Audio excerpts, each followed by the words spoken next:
Couch with Koel. She's the epitome of womanhood, says legendary M.F. Hussain. She can flirt outrageously with her eyes. Her one chatka can send your heart rate up.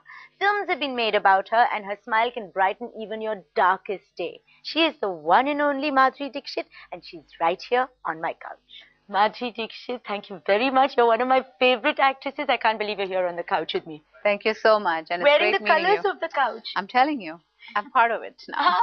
Yeah. The couch loves you already. Fully loves you. Yeah, it's nice, warm How and is fuzzy. it that you brighten almost everyone's day? Like someone sees you and they just feel like I'm feeling all brightened up right now. How do you do this?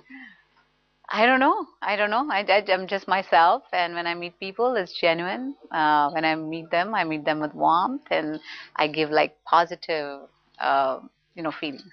But a lot of things have changed because you went from like being the highest paid actress of your time to going and living the simple life in Denver, Colorado, not even New York or LA or somewhere, doing housework. I mean, how did you adapt to that kind of thing? Well, because I was brought up that way. Even when I was working and I was a star and everything. You've been working else. since you were 16. I'm sure you were not doing any housework here. No, I was not doing housework. But for me, it was, it's not something that's that you cannot do, or it's not something beneath my dignity to do my own house. It's my own house, And if I work in my own house, that's great. I like to do it.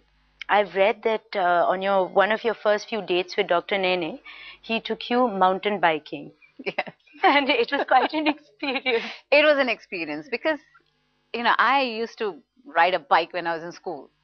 But after that, I'd never sat on a bicycle.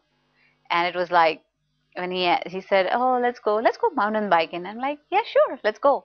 And I didn't know what mountain biking actually is. And when I started, I was like, okay, la la la la di da, because it was just a little bit of a pathway. And then everything started. It was a roller coaster ride. There were slopes I came down, and I was showing off. I didn't want to say I don't want to do it. I didn't fall.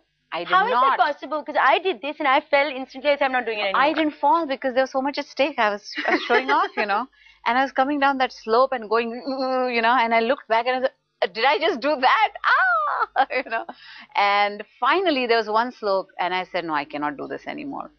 So poor guy had to carry both our bikes and we came down the slope walking. Since you've moved there, then what other these kind of experiences have happened to you, which have been out of We went snorkeling. I learned to scuba dive. I'm learning taekwondo, so we're doing all kinds of interesting things. So these are the things you never did as a young girl because you started working. Why did you start working so young? Why? Yeah, it just so happened. It just so happened that the Rajshris were looking for a young girl for their role in a bodh. A bodh means innocent, someone who doesn't know. I'd never dreamt I'd be a film actress ever. That was not my goal in life, And so for me, it was just a big surprise, and I thought, maybe we should do it. And we did, after a lot of and should we do it, should we not? It's films, who knows, that kind of a thing. And in those days, films was not considered like the... Especially from middle-class Maharashtrian families. It was still considered the big bad world of the industry. It was.